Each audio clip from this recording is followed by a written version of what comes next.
Welcome to the Cashflow Project podcast. I'm your host, Steve Fierros with Tri-City Equity Group. Excited for another episode this week. Today's guest is DJ Carroll. So he's a serial entrepreneur. He's a founder of Carroll Media Group and a guy who turned a frustration with expensive advertising into a multi-million-dollar business.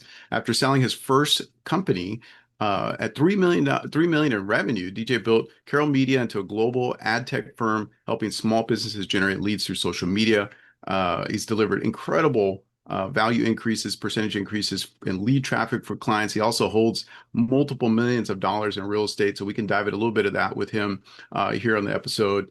He was named the top entrepreneur in 2024 by USA Today. He's just coming fresh off of a book tour. So I know we're going to talk about that as well. So we're excited to have him in. DJ, welcome to the show. Appreciate it, man. Thanks for having me in. Excited to be here, spend some time with you and your listeners, and let's get it in. Let's get it in, man. I'm ready to go. No, awesome. Yeah, no, I love your energy too. And again, I know you're just coming back in. I know you've recorded a bunch today, and so Yeah, I appreciate you taking time, with me, with our listeners, to kind of share some of the lessons that you've gleaned, in helping other clients and own personal experience, right? So I love people who are in the trenches, not just telling people what to do kind of based off of book, but you've actually been there, right? And I feel right. like there's no more valuable experience than taking the bumps and bruises, being in the field, doing the work. There's just Yeah. lessons that you learn being there, that you can't get anywhere else. But for those of our listeners beyond that brief intro, I know there's I know that's not doing you justice, but for those of our listeners that may not be familiar with you, fill us in a little bit of your background. How did you get started into entrepreneurship, into business? We'd love Yeah. to get a little bit more of a deeper dive with that. Yeah, appreciate it. My senior year of high school, I turned on 8 football scholarships. My chemistry teacher, my guidance counselor was like, "What are you doing?" My mom and dad were also kind of like, "You're supposed to be the smart kid that goes to school. What are you doing?" Started mowing grass, and by my end of my senior year of high school, I was making about 4 grand a month. Basically co-oping for myself. So like, it's always a funny story. Like all the kids would sign out and they'd go to like the factories or the offices in town to like do their co-oping, and like I always made the joke that like I signed both sides of the co-op book, like for the student and the boss. And so that was the business. I grew to about 3 million in revenue. Again, don't get too excited. It's lawn care. Like they don't trade on like crazy high multiples like software does. And so yeah, man. Since then, I've built, bought, sold businesses. I'm just an entrepreneur through and through. One of my very first the very first real estate that I deal that I did was the first house I bought when I was 21.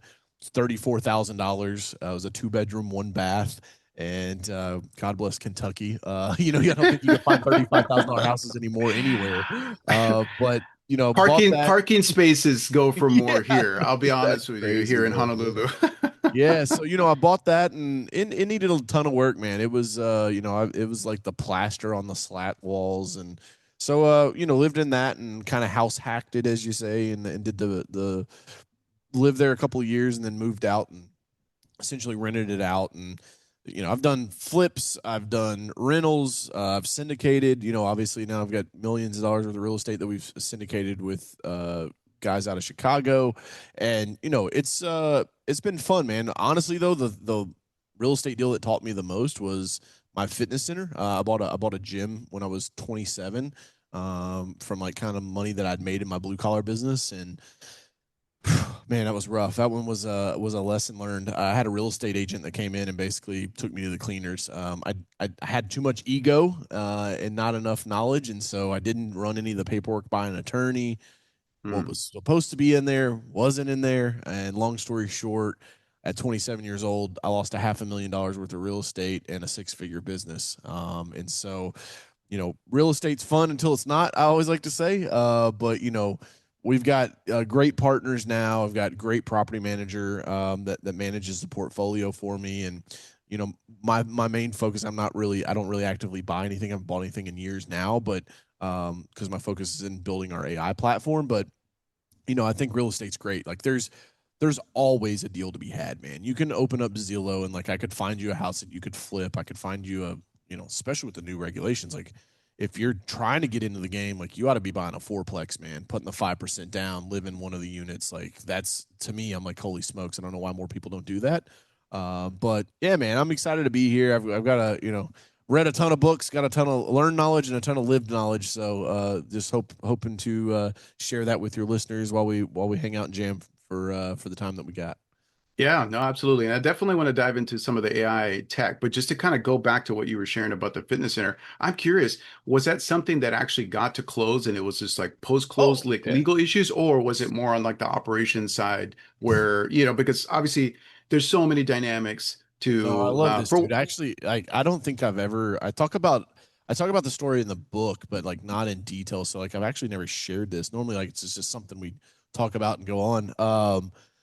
So I've had the way that the deal came to me was I was a member of the gym, and the mm, guy in town that owned it was called Watsy's House of Iron, and like it's in this like 20,000 person like community, right? So I'm like, okay. dude, you can't be a meathead gym in like a town of 20,000 people, and so he was he did really well when he was in his little shopping center, like you know pretty rough looking space, and like he made money, and so like he got an SBA loan. He built out this big 5,000 plus square foot facility with a living quarters in the back, and like it was really cool.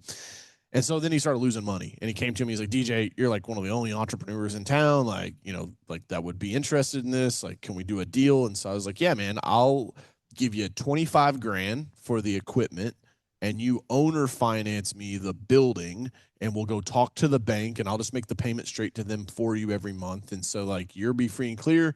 Let me get this thing stabilized, cash flow positive, and then like I'll refinance it and get you off of it. And he was like, that's fine, whatever you need to do, man, because otherwise like the bank's coming to take it. And we're like, all right, cool. And the bank was happy to see me. They're like, hell yes, yes, you'll make the mortgage, because like contrary to what everybody believes, the bank does not want your assets. Yes, They would that's much rather you correct. just pay the mortgage. And so we went in, dude. I rebranded it to Elite Fitness. We repainted it. We did a school membership co-op deal with the local high school, so that like if you were a student athlete, you got a discounted rate. We added a supplement store. We private labeled supplements in our own apparel. Like I mean, it was cranking, dude. It was rocking. And then in walks Jerry, the real estate agent. And he's like, I got a client that's looking for a building like this. And I was like, well, I'm an entrepreneur, so all my shit's for sale. How much you want to pay me for it? Right. And so basically he said, hey, this deal needs to stay confidential. And I was like, hey, man, totally get that. I think it needs to stay confidential too. Like, my whole plan here, Steve, was that I was basically going to sell the real estate to his clients, and then take the gym business that I had built up and sell that Mm, to the other gym in town and be like, here you go, man. You can buy all my members and my equipment. gotcha. By the time I got around to getting to sell it, like having the conversations to the other gym, his buyer, which was a church, basically was like, hey, Elite Fitness is closing down. We're going to be moving into their brand new facility. We're super excited about it. And so then, like, you're in a small town, it spread like wildfire. We had half the members drop their membership because like, you're closing. I'm just going to go ahead and move to the other gym. And I'm like, oh my gosh. And so then obviously my deals with the other gyms fell apart. I couldn't sell the equipment in the business because they like Hmm. closing, right? And we ended up having to give the real estate deal. I gave it back to the owner that I bought it from, because I was like, I'm not closing. This guy just pulled a quick one on me. He wasn't supposed to say anything. He crashed my deal. I'm not selling it to him. You can sell it to him, right? And so like I walked away from the building, and then I took a bath on I owed probably 18 grand on the equipment. But I'll tell you Sure. something, man. I pride myself in this. I did not default on that loan. I've never defaulted on a loan. I carried that loan with me for another 36 months and paid it off out of the proceeds Hey, of my other businesses, because it was on principle. And yep. so, we tried to sue the guy. It didn't go. My attorney was not. I didn't pay him enough. Right? He wasn't a sharp enough attorney. He didn't dot some i's, cross some t's, and so basically the judge threw it out. And that's the story of Elite Fitness, man. Wow. So, okay. So, I mean, a lot of this could have been avoided with, let's say, an NDA or something similar, like just being in the transaction, obviously, with somebody more astute on the legal side. I Yeah. love to mine for, um, I mean, so many entrepreneurs, so many investors over the years, right? It's like everybody loves to tout the successes, right? Because those are fun or those are easy. But it's like this is the flip side of the coin that I feel like, Yeah, man, man. like everybody, like we all know it. Everybody who's tried something, you failed. Like it is, That's you're yeah. not I don't want to do you business with you if you didn't, right? Because I'm like, I'm right. not going to be the first one, right? It's like if you want me to be in awe of your success, tell me all the shit, the stories that I just shared with mine there, right? It's like tell me the stuff that you screwed up and how it went wrong, because then that tells me you've actually got the reps in place to know what you're talking about. Yeah, yeah. No, I mean, I'm even just like listening to your story. I'm like, okay, well, market size, that's one thing. We've learned that one, painfully also, right? It's like, hey, look, don't try to do something if the market size doesn't justify it, right? This is Right. part of looking at like a larger macro picture, right? Like, okay, what do the Yeah. economics of the market dictate? Like, hey, can this, the population, can the income level, all of that, can that support what it is that you're trying to do? Right. So Yeah. there's a bunch of takeaways, right? Like finding the proper legal. Yeah. But on the This was positive side, yeah, go ahead. Sorry. this was nothing more than spit on your hand and a handshake. Yeah, I For gotcha. this guy, he was an old school realtor. He told me, when he was like, "Yeah, we got to keep it confidential until the close." Like I thought, like that meant staying confidential till the close. Like Yeah, But what happens is like that's why you need non-disclosure agreements, and yeah. you've got to get your paperwork tight, because then when we went to sue him, it was a he said she said thing, right? Now the beauty was we deposed him on recorded camera, and holy shit, I saw the real guy come out, because I mean he was accusing me of like all kinds of like wild stuff, and he was like, I'm pretty sure your attorney put you up to this, like I mean like insulting my attorney and stuff, and he was like, dude, this is gonna crush it in court. So like my attorney was like, hey, we're going to trial on this one, like there's no settlement, bro, like we'll roast this guy. But what ended up happening was there was and this is a good lesson for your listeners to learn, man. Is like sometimes things will bite you in the ass and like you have no control over, and it's like, sorry, game's over. The appeals court had just ruled while we're doing this, like in our local circuit court, right? There was a similar situation that had just went to an appeals court where a guy was trying to sue the other side's attorney. And basically, the appeals court said, because you didn't follow proper administrative channels first and Mhm. you move straight to litigation, you're basically like wasting the court's time. And so they said, no, you're like, it's out. That is what got us. My attorney didn't know that was going on simultaneously, so I kind of gave him a pass. But at the same time, when it got to the judge in this small town, the judge is like, well, I'm friends with him. Like I go to the church of the people that are trying to buy it. Like basically told the junior person, like, find a reason that we don't have to take this to trial. And so that they came back to us and they said, hey, you didn't file an administrative complaint. We Mhm. argued, hey, the administrative complaint couldn't have awarded us damages like we wanted. But nonetheless, whatever the judge says goes. It's Right. so, we basically got home courted, as he told me. And, at the time, my attorney, Steve, he goes, DJ, just look at it this way. At least this happened on a $500,000 deal instead of a $500 million deal. And so now you know the mistake not to make. And at the time, like I wanted to take him out in the fucking parking lot, and like have a conversation with him. But now that I'm older, I'm like, yeah, man, it was good lessons to learn. So No, you know what? It's like one of those things where it's like you take that as like, hey, you know what? You're right. Like you're speaking into my future. Like, hey, I'm going to learn this lesson now because this is small and I'm yeah, thinking much bigger, and you see it, right? And yeah. so it's like, again, doesn't take away the sting in the moment, but No, no. it's one of those things like I believe, right? Like, hey, God doesn't give you stuff that's bigger than what you can handle, right? And so, All right, man. um, but this Amen is to that.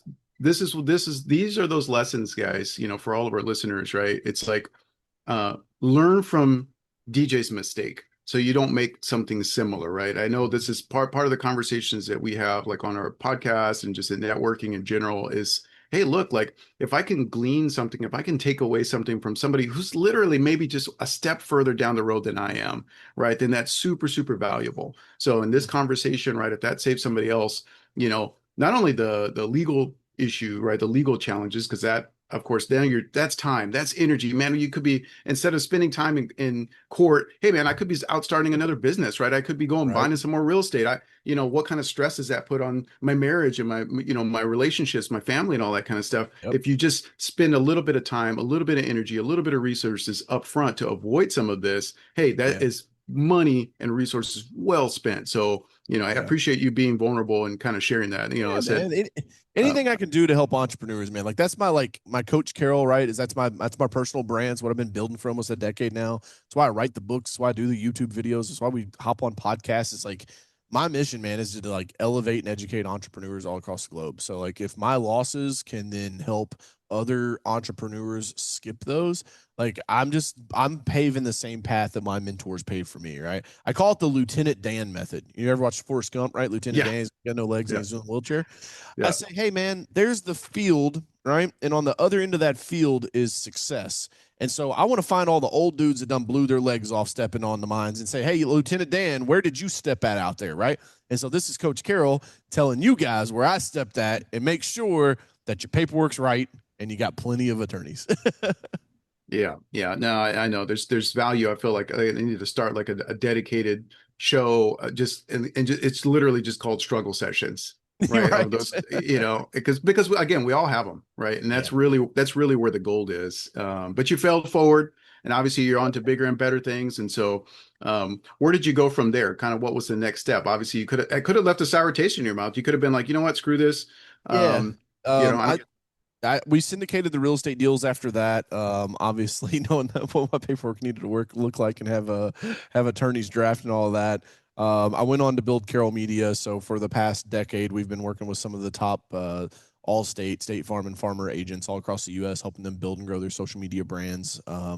And then here recently, I hopped on ChatGPT back in November of 2022, right when it came public, and I said, "Holy smokes, man! I've been making content a long time. If this thing can help me automate some of the content process, like that's a huge lift." Mhm. And so I said, make me an image of a family standing in front of a house. And so, like, as it loaded down the screen, their faces were melting and their fingers were real long and skinny. And I was like, all right, it's not there yet. But Yeah, if it's you're come a taking long notes, way. right?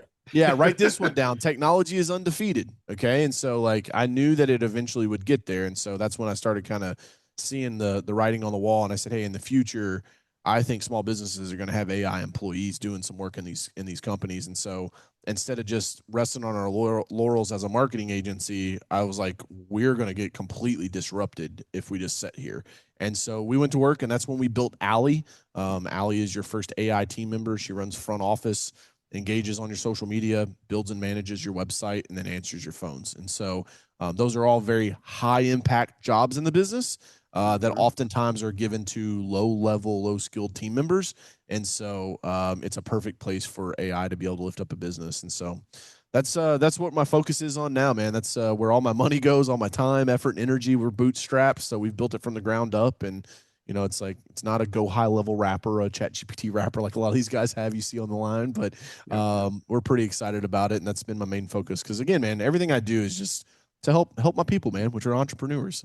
Yeah, and that's the cool thing is it's like, a lot of the people like there's a lot of kind of fear porn, right? Like in the market right now, like, Yeah, oh, AI is coming for your job. And that, you know what? I'll be honest with you, like that is a legit concern. So yeah, what you can do as an entrepreneur, right? What you can do as an employee is like, okay, hey, how can I leverage the tools of this, right? To make myself more productive, right? Because it's think of it as a jetpack, right? It's going to enable you to do more of what you're already doing better, right? If that can take something off of your plate, great, implement it, and then now that frees up mental space, let's say, for you to be more creative or to be more effective in whatever it is that you're doing. Whether you're an employee or maybe you're an entrepreneur, you're an entrepreneur, like man, the tools are coming so fast, and the the effectiveness of it. Like we're recording this early 2026. I can guarantee you by the end of 2026, there's going to be additional like major like landmark changes with the oh yeah, technology.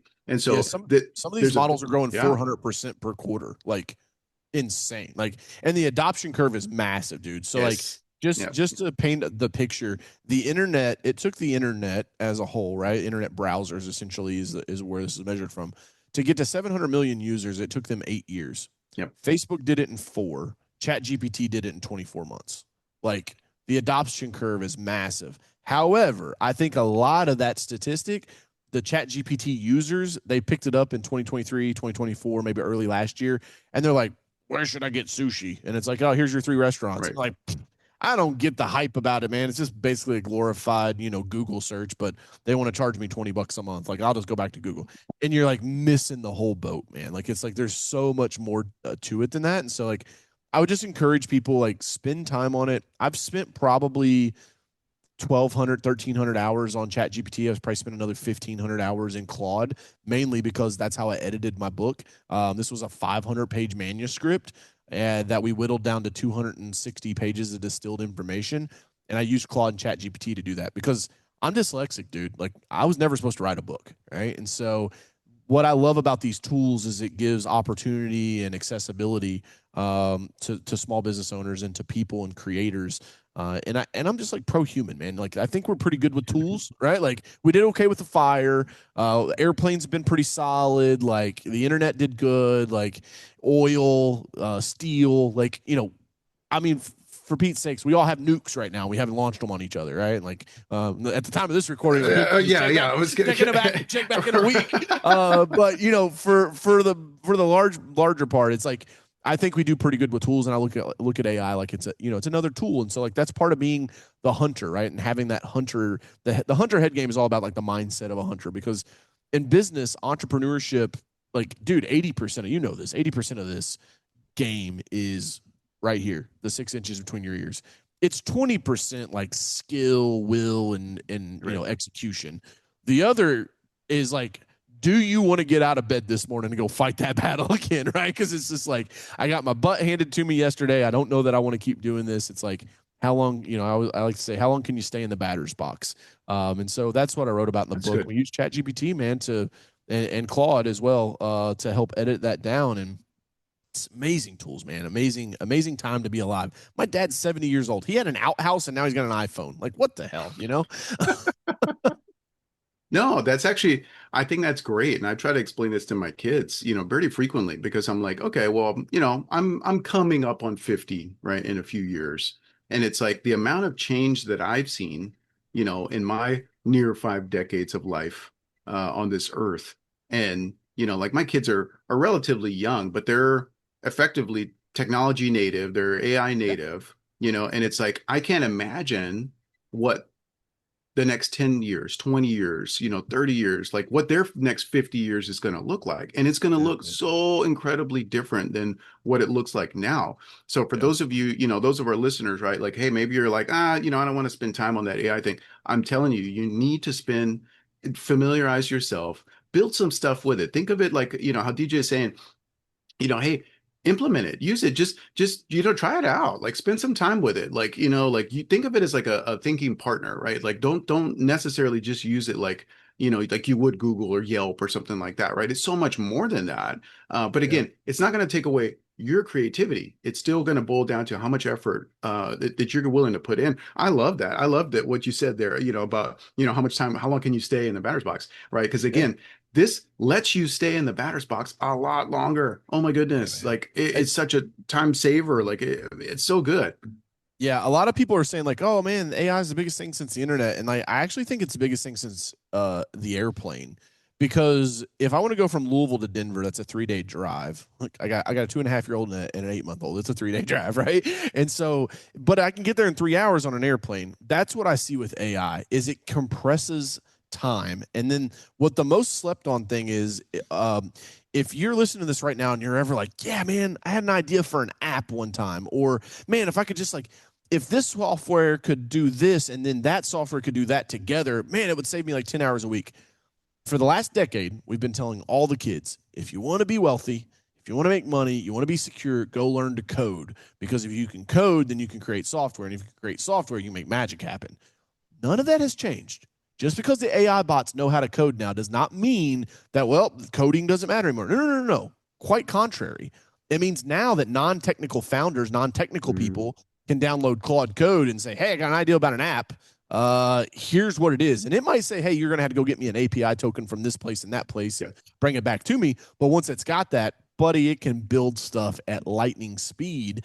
And now not only can you build stuff yourself, like it costs you next to nothing, right? Like when we developed the first application of Alley, dude, it was like we were getting quotes for like $250,000. Like it's nuts. We're building features and shipping stuff weekly now. It's insane. And so I would just encourage people there when these impacts happen, there are these K splits in the economy. And so what I mean by that is like when the internet happened, right? All of these different pathways you could have went in life. Then there's a line and the internet happens. And then there is a K split, meaning the people Mhm. that said, okay, cool, I'll figure out what email is and I'll build a website for my Mhm. business and like I'll figure out the internet.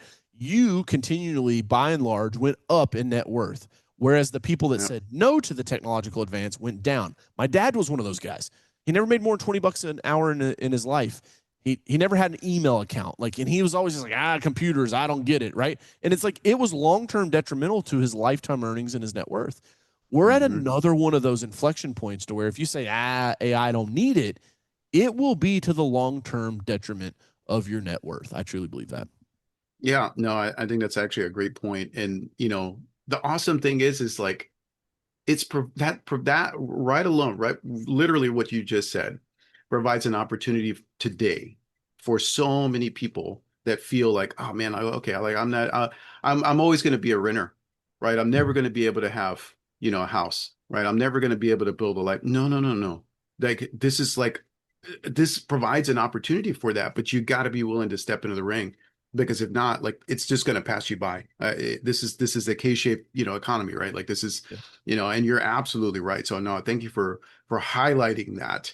Yeah. Because guys, there's so much potential out there right now. Like, don't sleep Don't on it. don't Yeah. be the victim. You just said like, there I see this with Gen Zers, man. I talk to a ton of them and they're like, "Oh, the American dream's dead, man. I'm never going to be able to buy a house. I'm never going to be able to be rich." Like it's like that's gone. That was, that was for the millennials. They're the last ones. It's like, yeah, if that's how you wake up and think your day's going to go every single day, you're exactly right, right? It's the self-fulfilling Hmm. prophecy.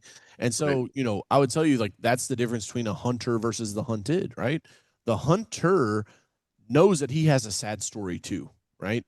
But he doesn't care. He's Hmm. resilient. He still goes out and hunts. He still adapts to new tools. He still changes as the game changes. If you want to be a victim, like good luck, man, because the world that we live in does not reward that very well. You know what the crazy thing is, I mean, I'm glad we're talking about this. And again, I don't want to say it's unrelated because it's totally related, right? Like if you're listening to this, chances are you're likely not a victim. But if you just happen to come across a conversation between DJ and I, it's like, I get it. It's easier to be a victim. It is. And that's, it just is. But it's because it's going to take work for you to not be a victim. Right here, this is where it starts, right? It's like Yep. mindset, and then that will take manifest into you doing and taking action, right? But Yeah. I can tell you, it's so much more rewarding Yeah. to know that you actually did something about it, right? You will feel better for it. You're going to be a better person for it. If you've got kids, hey, guess what? They don't. This kind of stuff doesn't stay isolated to you, right? And I've Yeah. been a big advocate about this. I grew up in poverty. My dad left our family, right? We grew up on government assistance, didn't have anything, right? Didn't even think it was possible to own a house for myself until I was 30 years old. You know what I mean? And now we have literally hundreds and hundreds, and we've owned well over 1,000 units across the country in multiple states, have traveled all over the world. And Wow.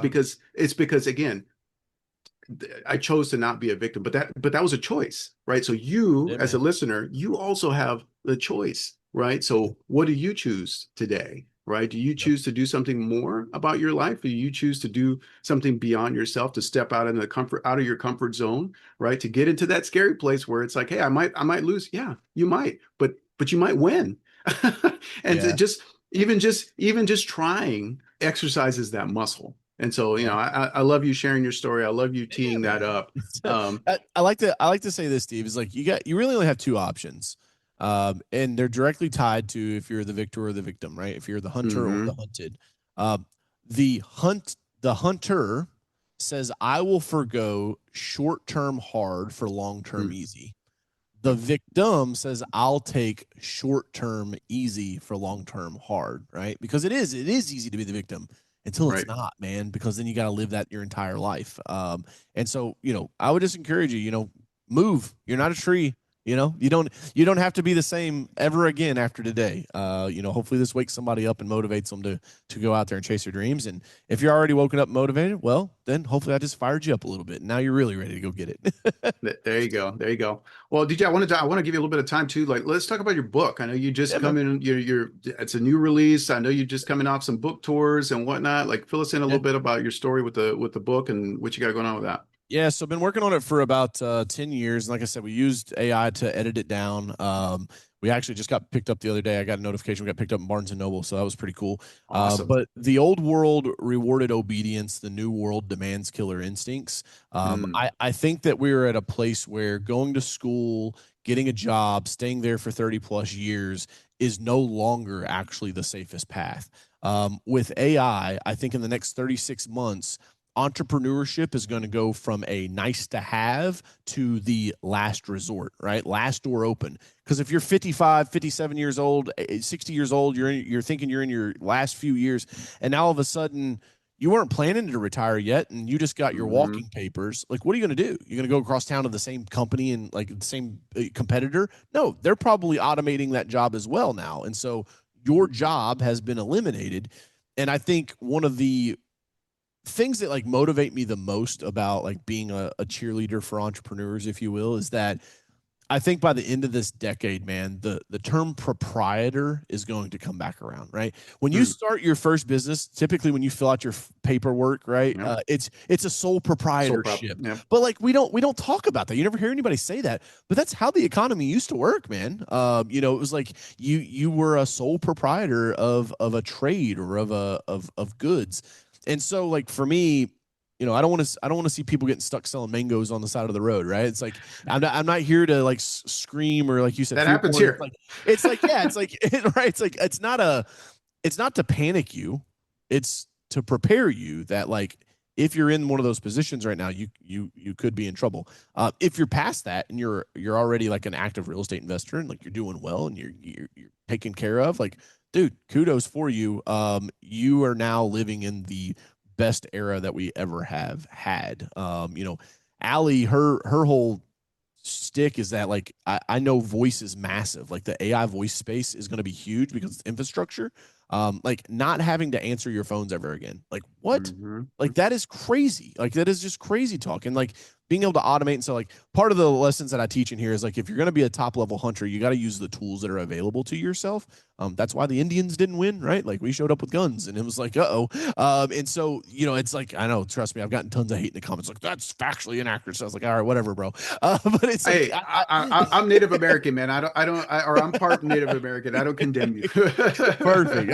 And it's like I'm pretty sure I got some Indian somewhere down the family bloodline as well. Who knows? But it's like we're all human. It's all one species, man. We're all one human race here together. But like you got to adapt to the tools that are around you. And then the other thing is just like it's being an entrepreneur, man. It's 80% a head game. And so I put the frameworks and the strategies and stuff that's in there. You guys can go to coachcarroll.com, get a copy of it. Also build an AI companion so that you can literally chat with the book, which is pretty cool. So, but yeah, man, I was excited. This has been fun. This time like flew by. I was like, holy smoke! Just look at my calendar. I'm like, are we already almost out of time? Like, holy man. Yeah, yeah, no, I appreciate you. And like I said, I love talking to people who have been around, like for one, like different industries, right? Because a lot of people, okay, well, hey, I'm gonna stick to one lane, right? But it's like, okay, once you start kind of getting outside of that, again, this is talking about getting outside of that comfort zone, you really, again, you start to experience things that you wouldn't otherwise. And Yeah, then, the more that you get outside of even your circle of influence, now you get to start to glean from those people's experience as well. And so like yeah, that can really fast track your learning. So again, getting into the headspace of like, let's say you pick up DJ's book. Okay, great. Like he's going to share experience and things that you didn't know about, right? Like again, our conversation here. And I would always encourage other people too, like go network, go get outside of your own comfort zone, go meet some new people, go, try something new. I mean, again, what's the worst thing that's going to happen to you? Like nothing, it's like, but the I've never best, been hurt by a no. That's like right. one of my favorite sayings in sales. I've never been hurt by a no. And I'll tell you, man, a lot of my success, I'm 37 now, like a lot of my success, like being worth millions of dollars, like it wouldn't have happened if I wouldn't have networked and got in rooms and like in my 20s, dude, I was like every single night now my wife, but at the time my girlfriend, like we're like dinner out. Like, where's the networking event? Like, we're Yeah. going, we're gonna find some people and we're gonna go to dinner with them. And like some of those relationships are still there. Some of them are like, hey, there's nothing here anymore. Like, cool. Like you can cut people out of your life. That's okay. You don't have to hold on to them forever. But I think, that whole saying of like it's so cheesy, it's like your network is your network. Like it's real, man. And the real stick to that a lot of people don't teach you is, do you introduce your network or does your network introduce you? Mm, Meaning that there's two types of entrances to a room. There's the entrance where you come in and people say, "Who is that?" And there's the entrance where you come in and then you say, "Oh, there you are." And everyone's like, "Oh, that's that guy," right? It's like if you can get to that point where you have that network, man, I can't tell you how many deals I look at a year that like most of them I say no to now, but it's like people yep. just bring me deals. They're like, "Hey, dude, I know you're always looking like here you go." It's like cool. You never know what's going to cross your desk, and I love it, man. It's real estate's great. It's not a get rich quick game. It's a get rich for sure game. And so if you're investing, you're in the right space. You'll be okay. It's made more millionaires than anything else out there. But we'll see after this AI wave if that's still true. Yeah, no, I mean for sure. I mean, again, I still think, well, just kind of where we are in our with our economy, the amount of money that they're going to be printing and that they will continue to have to do. It's like, okay, like if you're holding on to hard assets, it's a pretty safe bet. You put everything out on a long enough timeline in that Yeah, kind of instance, and you win. So yeah, you use the business, hey, buy some hard assets, buy some, some precious metals, some real estate, get your, own your castle, right? yeah. And you should be in good shape. But disappointed in our show, DJ, where we kind of have our fire round, just a little bit more rapid fire Q&A. Is Cool, that man. something you're up for? Yeah, let's do it. Right on. Awesome, awesome. All right. First question: what is your favorite book recommendation outside of your own? What's your do you have uh, some go-to books that you go to that you Yeah, recommend when a people lot ask? of people. Yeah, a lot of people know Napoleon Hill, Think and Grow Rich, but they don't know Hmm. Outwitting the Devil. Yep. Outwitting the Devil is a fantastic book, especially if you get it on audiobook. It's super fun to listen Yes. to. I was gonna I would say definitely do the audio Yeah, because hearing the voice, oh of the man, that gets Devil, it. like yeah, Yes, dude, yes, yes. it's crazy. It's a fun listen. I also think that yeah, so here's Fire Round. So yeah, that would probably be my book that I would recommend because not a lot of people know about it. Yep, right on. Very cool. All right, next question. What would you consider your superpower to be besides like infectious positive energy, man? Like I can just feel it's just radiating off of you. What Yeah, would you people tell me consider that your all the time. superpower? They're like, your energy, man. Where's it? I'm like, dude, it comes through me, not from me. So, that's how I know I'm operating in my higher frequency, higher power. So, I would say my gift is the ability to connect, and be present. I think that's something that is not common with like millennials or Gen Zers. Hmm. Like, it's like they're always like, I get aggravated, man. Like I go to lunch meetings or something with like people that are my age, and I'm like they just check on their phone constantly. Like I have all my notifications turned off. Like my phone doesn't ring, it doesn't buzz, it doesn't do anything. Which is a huge life hack, by the way. Like you want to like drastically increase your like mental health. It's like silence all the notifications on your phone and like you'll thank me for that later. But I think just being able to like look somebody in the eye, man, and connect and like be authentic. I am who I am. You get me? And like if you don't like me, that's totally okay. But like I will not water myself down for you. There you go. No, I love it, man. Like being comfortable in your own skin, connecting. Yeah, I love that. That's very Yep. good. Yeah, that was one of the best things that we ever did was talking about cutting out the distractions. It's like, we don't have a TV. Haven't had a TV in probably 8 years. It's Some awesome. people just always have it on, and I'm like, you know what? I choose what goes into my ears, what goes in front of my eyes, because it Yeah, affects you big time. that's cool. All right, next question. If you had a time machine and you could go back and visit 20-year-old DJ, what advice would you have for him? She ain't worth it, bro. No, I'm just joking. Um, 20-year-old DJ. Holy smokes, man. Life will test you, but the tests don't come from God, they come from Satan. Mm, And so stay focused on the path that is before you and the gifts that you've been given. awesome. Thank you for that, brother. Yeah, man. All right, next question. for the busy working professional, somebody's out there, they're trying to work towards financial freedom, what advice would you have for them? Um, don't beat yourself up, man. I was really rough on myself like in my late 20s because I'm like, I shouldn't have bought all this stuff that I had a lot of fun with, and like I should have been investing more. And it's like, yeah, but like I think those life experiences, those lived experiences, now that I'm getting closer to 40, I'm like, you know what? Like that like $13,000 motorcycle or that like $20,000 boat that I was like, into my 20s, I'm like, I got a down payment on another house. I'm like, yeah, okay, for what? An extra like, couple $1,000s a year or like appreciation in the asset. Like, um, to me, man, that's why I think entrepreneurship is so powerful. Like if you have the ability to go to the marketplace and extract money, like that's the challenge like that I have with real estate is like, it's capital intensive, right? It takes a Mm-hmm. long time. And like, you can't just buy one rental house and retire and now you're a gazillionaire. Like it doesn't work like that. Right. And so, Yep. for me, like being able to sell, it like I think is like one of the like best skills that I learned. So sorry, I got on a tirade there. I don't even remember what the damn question was, but like, No, no, no, that's good. That is, I mean, that's again, that's for the busy working professional. It's like yeah, man. that was the question was for them, but that's so applicable to them too. You know what I mean? It's like, okay, well, look, if you're a busy working professional, especially now, going back to our conversation about AI, you may not be a very busy working professional for long, depending on your job. So, hey, go out there, try some stuff out. Like again, like Yeah. diversify your skill set, skill stack. I mean, there's so And many different tomorrow's things that not you can go promised, better. man. Like, you know what I mean? Like Yes. tomorrow's not promised. I like literally my dog just passed away like while we were on tour and it was rough, dude. Like Oh, it's like, he was only like 8 years old. Like I thought we had a lot more time with him and you just never know, man. yeah. It's life is very fickle. And so, live it while you're here. It's also like my last speaking engagement, we just got back from Vegas, was like a big 500-person conference.